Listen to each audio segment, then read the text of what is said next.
Hello again, it's Damon, yet another rebooking video. And I decided today, I'm basically hitting the 3-0, the big 3-0 in terms of rebooking WrestleManias. I'm basically rebooking two nights. It's like rebooking WrestleMania 30. I mean, that's a WrestleMania where nothing much happened, right? Nothing much. Not maybe one of the things that basically create the biggest jaw-dropping moment in WrestleMania history. And for what exactly? Like it was kind of needless. It didn't need to happen. And to me, I mean, Fandango not winning the Battle Royal was it was jaw-dropping. I mean, you should have won the Rumble. It should have been the base of the Battle Royal. I know, I kid. It's about the Brock Lesnar being the streak. The streak didn't need to be broken. If it needs to be broken, it needs to be broken to me, for me, somebody who's actually undefeated as well at WrestleMania. Imagine if whoever beats their streak is undefeated and continues their own streak. One thing ends, something else begins. A chapter ends, a long chapter ends, a book ends, and another one begins. Why not? And how about, I don't know, Bray Wyatt after defeating Daniel Bryan, after beating Roman Reigns, the Shield Elimination Chamber goes on and to start basically the downfall's character by losing an important match at WrestleMania 30. Those are the two things that, quite frankly, decrease the quality of that WrestleMania. Because take away this, it's one of the greatest WrestleMania of all time. And the opening segment with Hogan, Rock, and Austin, I would not trade again. I would have traded for anything. I would just have had Piper, like Hogan and Piper, recipient of first WrestleMania on Life's crowd.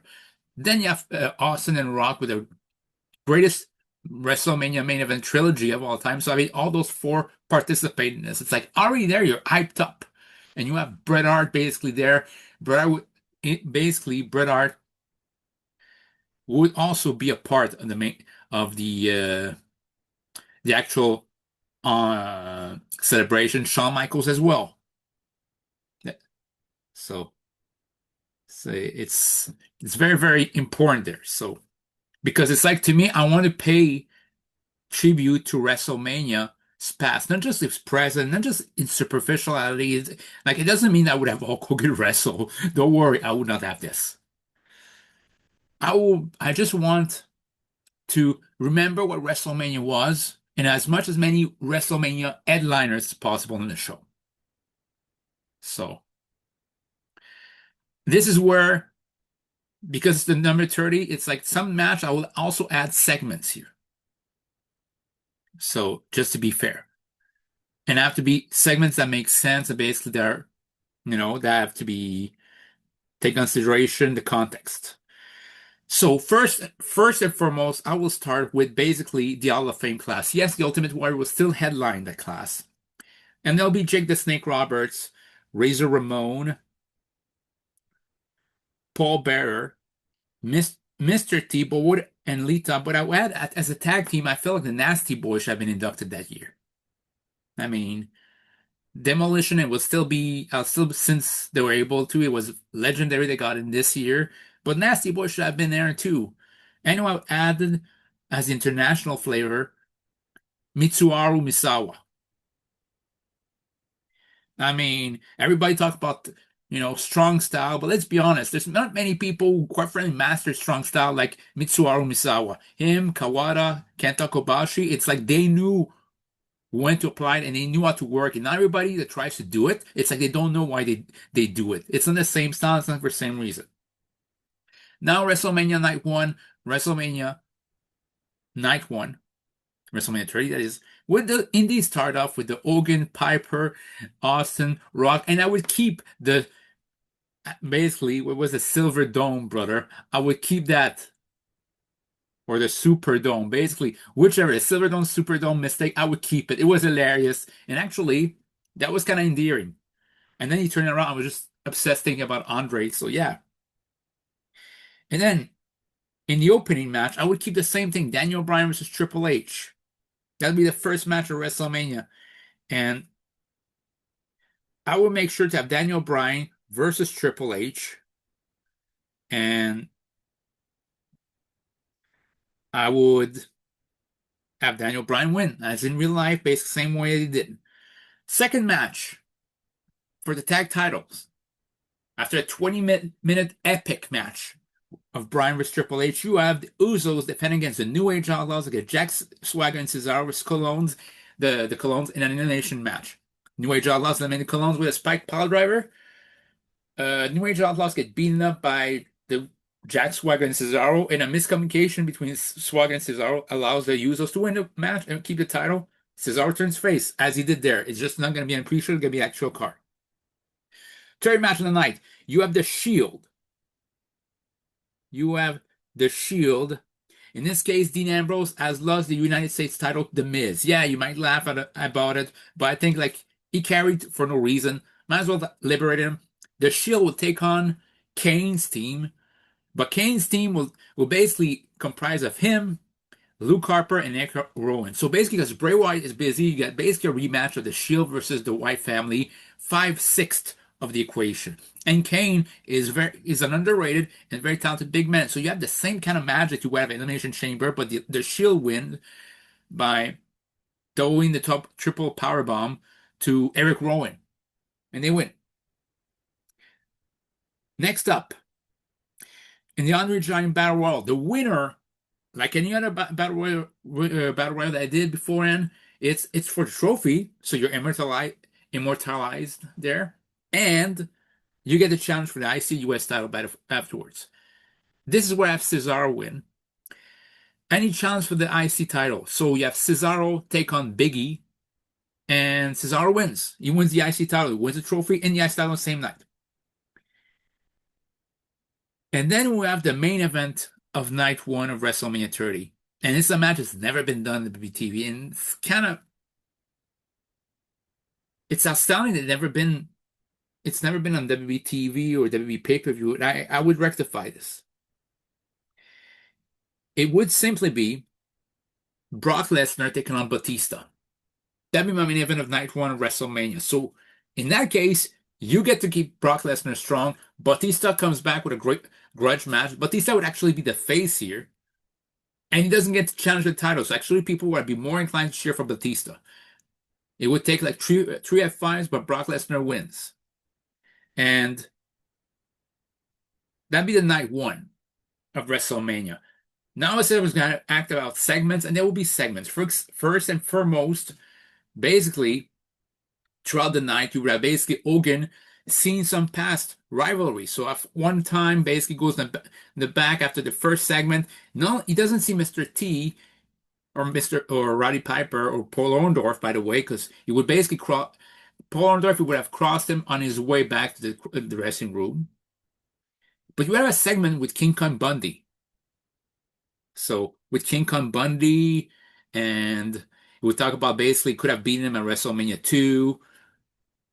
Didn't happen, but it's to get over this. And again, try to kind of make peace of this. And you have King Kong Bundy like being dejected. And so King Kong Bundy and then Big E start to argue about the real why reason why they're obsessed with the count of five. Like things like that. Like you basically take the old school and integrate it with the new school. Then later on that night, you have Sergeant Slaughter confront Ted DiBiase during basically the segment where basically they're playing with action figures. And Axel Jim Duggan comes in as well. Then I would love for basically, as Hogan basically tries to, there's a segment about handing over the trophy in person to the winner of the 100 Giant Battle Royal. Suddenly he turns around and what do you see? He sees the Ultimate Warrior. Like just a face-off between the two would have added something. So this is one WrestleMania with 7 matches. Let's be honest. Even on that list, I don't think every match will be more than, well, there might be 2 matches like 8 minutes, but it's mostly the moments I would create. And like basically the first night of WrestleMania, yeah, he'd be the host of WrestleMania in total, but would make it sure that it'd be most about Hogan. The moments, basically, I mean, basically the segments will be most about Hogan. Basically, the first part of WrestleMania, maybe the first third to to development of WrestleMania. And you want to also have the Hall of Fame basically showcase class of 2014. And that'll be this for night one. Night two, you have The Miz defending the United States title against Cody Rhodes in the opening match. And I'm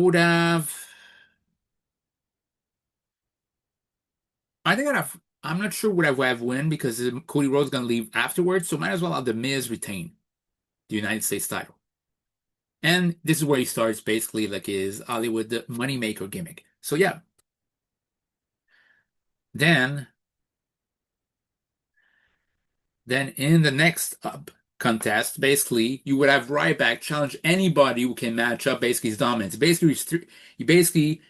You can have his winning streak goes on, basically his winning streak against mid-carders or people that he squashes. Basically, hey, you know what? I'm Ryback, feed me more. And what do you hear? You hear the gong, and it's Goldberg. Ryback versus Goldberg at WrestleMania 30, and it goes exactly the way you think. Ryback tries to make meat hook clothesline. It works for 1.5 counts. Basically, tries a shell shock, but he doesn't hit it. Goldberg sneaks behind, delivers 3 spears, jackhammer, 1, 2, 3. 3 minute match. Goldberg wins. Then afterwards, we basically we go to we go backstage basically and basically see you backstage. Sorry, I'm just trying to. And we have Kevin Nash have an appearance as well as Scott Hall. Basically, both of them they basically do a click hand shake and basically Razor kind of talks. Scott Hall talks in a Razor manner for a while before reverting back to the Scott Hall NWO days. But still, just and then they do the NWO Wolfpack sign to Hulk Hogan. So you still have a basic reminder of Hulk Hogan during the Hulkamania era and WCW, the New World Order. Now next up, third match, it will be The Rock will be fighting at WrestleMania against The Undertaker. They never wrestled at WrestleMania, and I know The Rock might have been more hesitant, but it's The Undertaker. And 2 tombstone, and it will be like a 14-minute match. Undertaker wins. Now, next match, I would have basically John Cena against Bray Wyatt. And I would have John Cena, like he would basically fend off the Wyatt family, and yeah, would try to fend off the Wyatt family, but despite his best effort, Bray Wyatt would actually have a clean win over John Cena 1, 2, 3. Then you basically have for the Divas title, you have the same matches in real life. Age you could have at this point you could have Naomi wins because I thought it was ridiculous that they say she didn't tap, but in reality she was trying. AJ Lee was supposed to grab the end of Naomi, but the finishing touches were botched. So Naomi actually had to literally tap out instead. So yeah. Then in the main event, so basically before, like basically that used to be like WrestleMania 14 or Survivor Series 996, where they're doing when somebody goes to the ring for the main event, you want the same thing. Because some people I couldn't justify putting them on in a segment, but you would basically have Daniel Bryan go to the ring. Daniel Bryan goes to the ring, and he goes to the ring, and who is there to give him support, but Bret the Hitman Hart. Bret the Hitman Hart basically says I believe you're one of the best technical wrestlers of all time. I would have loved to see you wrestle, to wrestle you. And he says, give him hell, Daniel. And Daniel Bryan goes to the ring, basically, you have his entrance there. And he's still hurt. Whereas Randy Orton tries to go to the ring right there by himself, but he's stopped by Shawn Michaels. Again, I couldn't justify in Shawn. Him being the referee wouldn't work because we've seen that as NLSL 2013, but he just gives like a pep talk to Randy Orton saying, I don't like you. We don't like each other. We wrestle this, but We both have an admiration for Triple H, and we both believe, me and Hunter are both believing that you're the man. You're the guy who can carry this company to the next level. So go on your way and beat Daniel Bryan. I helped train Daniel Bryan. He's a very talented guy, so be wary, be careful. But I do know you're better. I know this firsthand. And then afterwards, it goes to the match. So basically, afterwards, Daniel Bryan versus Randy Orton. You still have Ref Theory play Randy Orton in the ring. The same match kind of applies minus triple threat rules, but you could have many shenanigans there. It wouldn't be like Cody Rhodes versus Roman Reigns, but there'd be lots of interference. I mean, you could have Ric Flair try to help Randy Orton due to evolution until Batista prevents Ric Flair without hitting him. It's just basically he says, "No, no, go to the back. Randy's got this." So creating a Randy Orton Batista feud for later on. Yes, Shawn Michaels tried to interfere in the match. Triple H hits a pedigree on Daniel Bryan. Randy Orton tries to cover him. Bryan kicks out. Shawn Michaels tries to hit the sweet chin music on Daniel Bryan. He ducks, and Randy Orton gets the whole full brunt of it. Uh, you can basically like which of the Armstrong brother was the referee tries to interfere, but Bret Hart, knowing nobody's going to be screwed out by somebody by a referee at WrestleMania 30, hits that referee, delivers a patent red right hand, and yeah, and it leads to Daniel Bryan making Randy Orton tap out in the main event. And at the end of the show, it won't just be Daniel Bryan with Brie Bella. It'll be Daniel Bryan, Brie Bella, but you have Bret Hart, Hulk Hogan, Rock, Stone Cold, like the faces of all faces, basically all celebrate with Daniel Bryan, and this is how you end WrestleMania. Not just a celebration of the now, but basically a celebration of the past. And basically what made WrestleMania itself a household name. That's what I would have done. Because I felt like WrestleMania 30 could have been much more if you just integrated better past stars with current stars. That's the one thing I like. If you just did this, like, okay, a celebration of past, but at the same time, a passing the torch to present more often.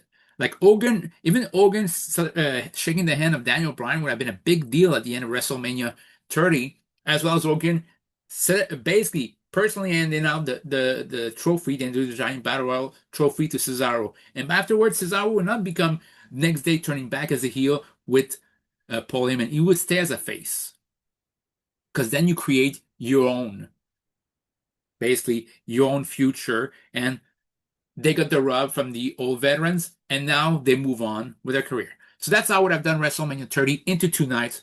Mind you, it was still a damn good event, one of the best WrestleManias in my experience, but it could have added a little bit more oomph to it, and that's what I want to do. So let me know what you think in the comments down below. I had more fun doing this at WrestleMania 27. That's for damn sure. Later, guys.